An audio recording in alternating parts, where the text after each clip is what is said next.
Well, hi there. This is TJ, another episode of RV on Purpose. And today we're going to be changing the air filter on this Detroit diesel. So the first thing is we got to loosen this nut here.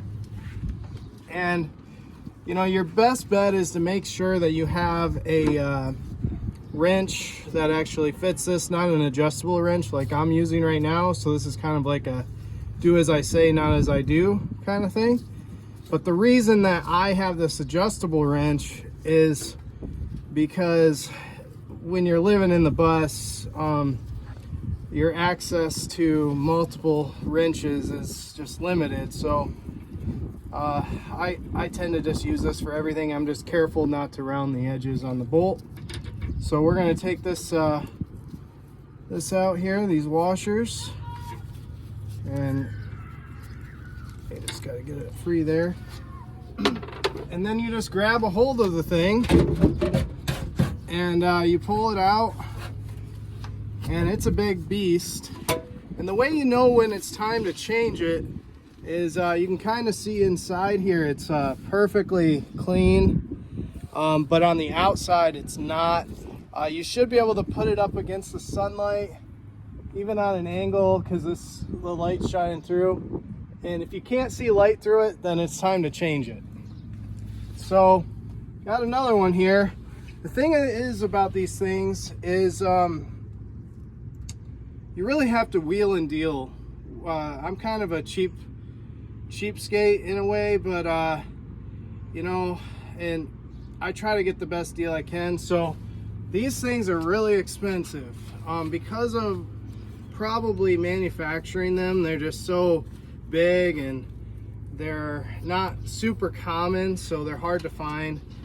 And what I found is you kind of name your price with some of these auto parts stores and see if they'll come down to the price that you're looking for. So I was able to get a good deal on it. You can actually get this on Amazon for $89 plus about $25 for shipping. So you can find it locally too and have it shipped for free and then get a better deal, but they are kind of pricey, so keep that in mind.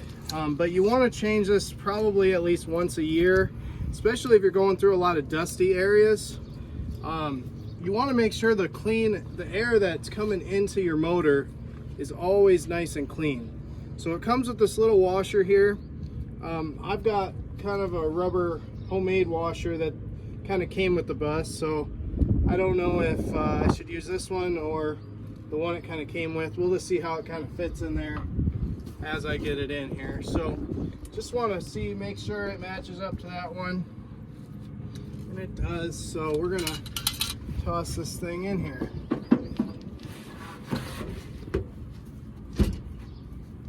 And you just want to get it nice and tight. You want to make sure the seal all the way around it isn't coming off or anything. So you want to kind of find the best fit and get it in there nice and tight. And that's pretty much it. Besides putting the nut on, I mean, that's the main deal, is you just want to make sure you have a good, nice seal for it. And it seems kind of like,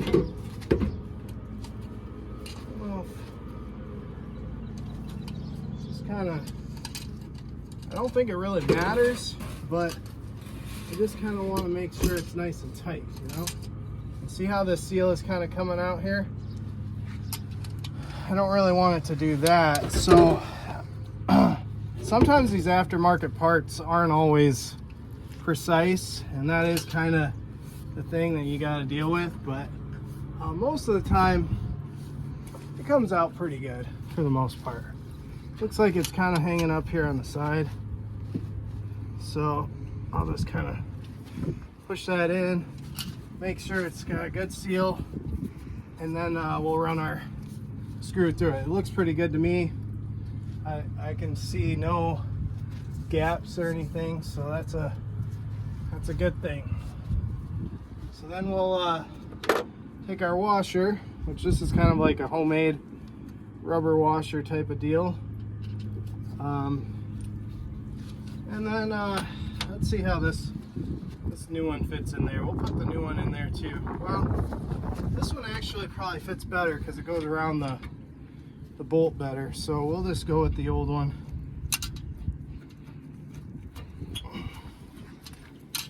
And then we're just gonna tighten it up so it's nice and tight.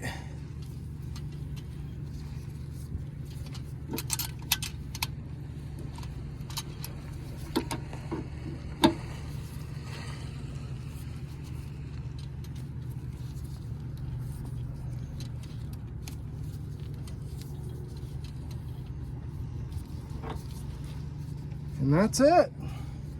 And there you have it. Your air filter is all changed.